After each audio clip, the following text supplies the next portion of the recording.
Hello everyone, it's me MJ, ang dating factory worker sa Taiwan na andito na ngayon sa Espanya. For today's vlog ay mamamasyal na naman kami ng kapatid ko. Pupuntahan namin yung La Sagrada Familia. Dahil maaga pa naman, dumaan muna kami ng kapatid ko sa isang store para bumili ng mga skincare products na kailangan namin. After naming mamili, pumunta na kami ng El Corte para kumain ng lunch. Dahil gutom kami, paella yung in-order namin, fully loaded with seafoods. Nagulat ako nang makita ko dahil sobrang laki ng servings, pwedeng pang dalawahang tao.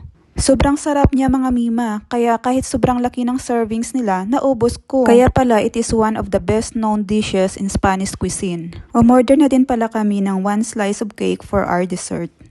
Pagkatapos namin kumain, naglakad na kami papuntang Sagrada Familia.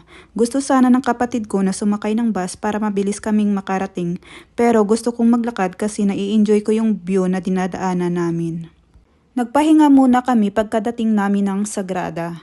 Finally, nakita ko rin sa personal ang Sagrada Familia, the most largest Catholic church in the world.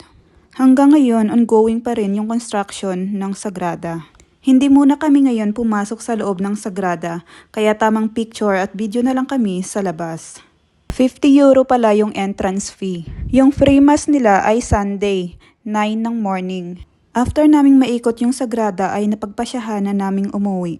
So yun lang guys, see ya on my next one. Bye!